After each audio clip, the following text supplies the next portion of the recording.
Roman Reigns WWE की दुनिया के एक चमकते सितारे रहे हैं, जहां कई फैंस को वो मेन इवेंट बेबी फेस के तौर पे हमेशा अच्छे नहीं लगे, पर वो अपने फैंस बिना कुछ नहीं है। इसी तरह द बिग डॉग के पास बैक स्टेज कई दोस्त हैं, जिसके साथ ही कई लोग ऐसे भी हैं जो उनके दुश्मन बन गए हैं। तो जुड़िए, हम बात करेंगे उन रेसलर्स की जो रोमन रेंस के दोस्त हैं और साथ ही उनकी जिनके बारे में वो सोचते भी नहीं।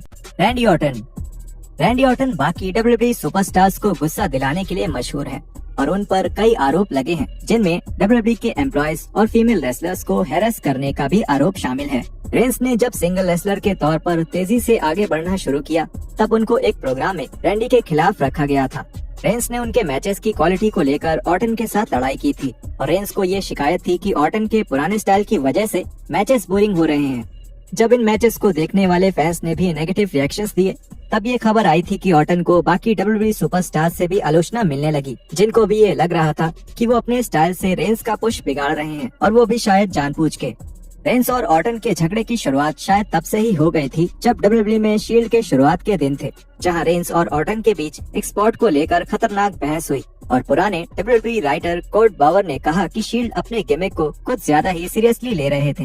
हालांकि ये माना जा रहा था कि दोनों ने अपने बीच की दिक्कतों को सुलझा लिया है। ऑर्टन रेंस के दोस्तों के ग्रुप में शायद कभी नहीं होंगे। कोडी रोड्स, जहां ऑल एलीट रेसलिंग ने खुद को डब्ल्यूडब्ल्यूई का एक बड़ा अल्टरनेटिव बताया है, फैंस एईडब्ल्यू और डब्ल्यूडब्ल्यूई के बीच में बहस की उम्मीद कर सकते हैं। हालांकि रोमन रेंस की कोडी रोड्स के साथ लड़ाई अमेरिकन नाइटमेयर के एईडब्ल्यू में शामिल होने से बहुत पहले ही शुरू हो गई थी। डब्ल्यूडब्ल्यूई से निकलने के बाद कोडी ने रिंग ऑफ ऑनर और न्यू जापान में काफी बढ़िया प्रदर्शन किया और 2017 में अपनी तारीफ में बोला, मैं इस इंडस्ट्री में फैंस का सबसे चहीता रेसलर हूँ और अगर आप वो हैं जो इस टाइटल के लिए मेरे खिलाफ खड़े हैं, तो आपको अच्छी तरह से पता है कि आप कौन हैं और मुझे अच्छी तरह से पता है कि तुम्हें क्या करना चाहिए। किस द रिंग। ये मानते हुए कि रेसलिंग में चीजें बढ़ा चढ़ाकर बोली जाती हैं, रोड्स की बातों को अनदेखा किया जा सकता था, पर रोमन रेंस ने उनकी बातों का बुरा मान लिया और ये भी बोला कि उन्होंने रेसलमेनिया को हेडलाइन किया था और उन्होंने ट्वीट किया, मुझे लिंक को क्लिक करके उसे देखने की भी जरूरत नहीं है। अगर उस शो ने 1 लाख से ज्यादा फैंस को अपनी तरफ नहीं खींचा तो वो बस बकवास कर रहे हैं। कोडी ने भी बिग डॉग की बात का जवाब दिया, मुझे लगता था कि टैक्टिकल वेस्ट बस फेल्ड ड्रग टेस्ट को छुपाने के लिए है। इस बात में कोई हैरानी नहीं होगी अगर ये बहस चलती रहे। एंजो अमोरे बहुत ही कैरिस्मेटिक रेसलर हैं, जो जानते हैं कि अपने बढ़िया प्रोमोस के साथ फैंस का दिल कैसे जीता जा सकता है और हिल के तौर पे माहौल कैसे गर्म किया जाता है। बदकिस्मती से उनको अपने अपमानजनक व्यवहार की वजह से बैक स्टेज ज्यादा झगड़े झेलने पड़े। खराब लॉकर रूम व्यवहार के कारण उनको बहुत आलोचनाएं मिली, क्योंकि वो तस्वीरों के लिए अपने दोस्तों को बैक स्टेज लेकर आ गए थे और घटिया हरकतें कर रहे थे। यूरोप के समर टूर के दौरान अपने साथी रेसलर्स के साथ अमोरे का व्यवहार बिगड़ता गया, जहां रिपोर्ट्स के मुताबिक रोमन रेंस ने उन्हें बस से उतार दिया था क्योंकि वो अपने सेल फोन पे जोर जोर से चीख रहे थे कि उन्होंने कितने पैसे कमाए हैं। हालांकि अमोरे ने डब्ल्यूडब्ल्यूई नेटवर्क को इस घटना के बारे में बताया कि ऐसा कुछ कभी नहीं हुआ था। अगर ऐसी बात है तो आपको मैं अगले शो में नहीं दिखना चाहिए था, है ना। मुझे पॉइंट ए से पॉइंट बी जाना है और उनको वो सारी सुविधाएं देनी होती हैं, क्योंकि हम फॉर्च्यून 500 कंपनी के लिए काम करते हैं, तो ये नामुमकिन है कि मुझे बस से निकाल दिया गया हो। वो इतने बेवकूफ नहीं है और ना ही मैं। वो अपने सबसे बड़े स्टार को सुविधाएं ना देकर अपने आप को मुश्किल में नहीं डालेंगे।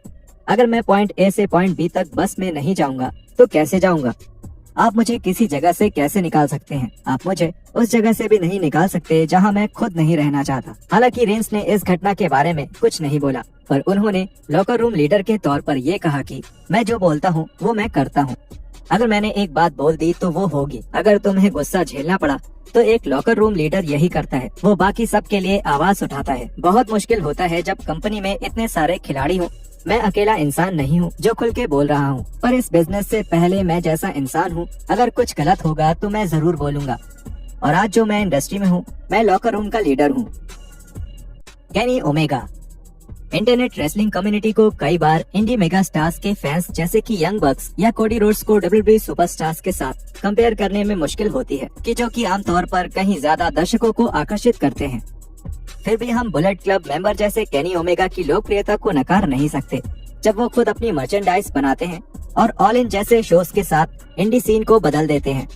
इस सब के बावजूद ओमेगा, जो कि एईडब्ल्यू के साथ हैं, वो रोमन रेंस के इतने चहीते नहीं हैं। जब रेंस ने अपने आप को पूरे बिजनेस में सबसे शानदार इन रिंग परफॉर्मर बताया, तब ओमेगा ने जवाब दिया, जो है सो है। और मैं समझता हूँ कि फैंस का एक प्रोडक्ट में इंटरेस्टेड होना मजेदार है। उनके ये कहने में मुझे कोई तकलीफ नहीं है, और खासकर तब जब असल बात बहुत ही ज्यादा अलग है।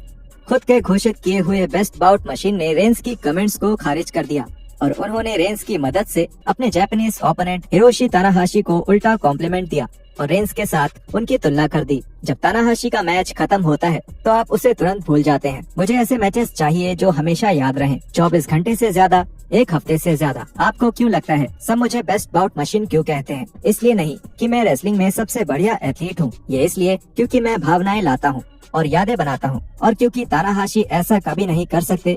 सच में तानाहाशी WWE में ही सही है, वो अगले रोमन रेंस बन सकते हैं।